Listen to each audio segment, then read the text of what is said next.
YouTube ચેનલમાં બધા મિત્રોનું સ્વાગત છે ને જય માતાજી બધા મિત્રોને ને ઉનાળો ચાલુ થઈ ગયો છે ને ભયંકર તાપ પડે છે ને ગમે તે આપણે કામ હોય નાનું મોટું કામ હોય એટલે આપણે ગમે તે બહાર જવાનું થાય જ ને બહાર જઈએ એટલે આપણને તાપ લાગે લૂ લાગે એટલે આપણા શરીરમાંથી પાણી ઓછું થઈ જાય, આગળ બીપી લો થઈ જાય, પાણી શરીરમાંથી ઓછું થઈ જાય, તમને ચક્કર આવે,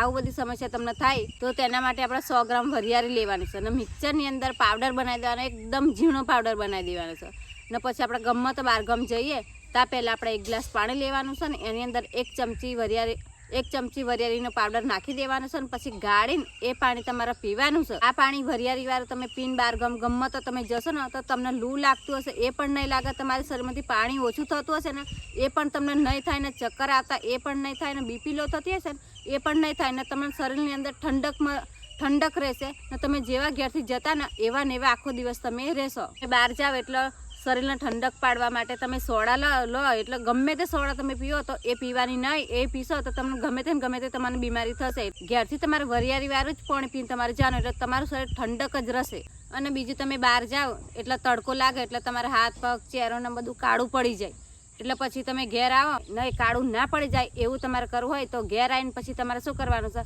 100 ગ્રામ બેસન લેવાનું છે, થોડુંક અંદર દહીં નાખવાનું છે, 1 ચમચી અડધો નાખી દેવાનું છે અને ગુલાબજળ હોય તો ગુલાબજળથી એને પલાળી નાખવાનું ને ગુલાબજળ ના હોય તો પાણીથી પણ તમારે પલાળી દે ને એનો પેસ્ટ બનાવી દેવાનો છે ને જે કાળું પડી જાય તમારો ચહેરો કે હાથ પગ તો એની ઉપર તમારે લગાવવાનું છે ને લગાવીને પછી 5 મિનિટ કે 10 મિનિટ રાખીને પછી તમે ધોઈ કાઢશો તો તમારો ચહેરોનો હાથ પગ જે હતું ને એવું જ તમારું થઈ જશે ને જે કાળું પડી ગયેલું એ બધું નીકળી જશે। પછી તમે બીજા દિવસ બહાર જાઓ તો ફરી તમારું હાથ પગ કાળો નહીં પડે, જે હતું ને એવું જ રહેશે। ઉનાળાની અંદર ત્રીજી એક સ્ટીક હું તમને બતાવું તો તમારા મકાન હોય એ ઉનાળાની અંદર તમે પંખા ચાલુ કરો ને એટલે જોડે લારા પડતા હોય ને એવી હવા આવે એટલે આપણાથી ટકાય ના, એસી ચાલુ કરો ને તો પણ એવી ગરમ હવા આવે એટલે પછી એના બદલે જોરદાર એક સ્ટીક હું તમને બતાવું તો આ સ્ટીક તમે કરશો ને તો તમારા ઘરમાં બળફ બની જશે, એટલો ઠંડો વાયરો આવશે, પવન આવશે અને તમારું મકાન એકદમ ઠંડુ થઈ જશે। તો તેના માટે આપણે બોરી લાવવાની છે, આપણે અનાજ ભરીએ ને બોરી લાવવાની છે ને બોરી પછી આપણે 10 થી 20 બોરી લાવવાની છે ને પછી આપણા મકાન ઉપર તમારે પોથરી દેવાની છે ને પછી મોટરથી તમારે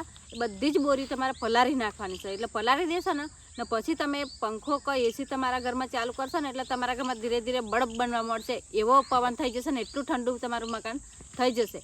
અને આ બોરી તમે પલાળશો ને એટલે 24 કલાક સુધી તમારું મકાન ઠંડુ જ રહેશે, એસી જેવું ઠંડુ રહેશે અને ગરમ હવા આવે જ નહીં।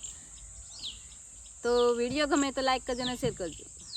આનાથી તમને એ ફાયદો થશે કે તમારું ઘર એકદમ ઠંડુ થઈ જશે ને તમારા એસી ને કૂલર ચાલુ નહીં કરવાના, કૂલર ને એસી તમે ચાલુ કરતા ને એ નહીં ચાલુ કરવું પડે ને તમારું લાઇટ બિલ આવશે ને 5,000 રૂપિયા એ પણ તમારું ઓછું આવશે। તમારે ખાલી પંખો જ ચાલુ કરશો ને તો એસી જેવો તમારું પવન આવશે।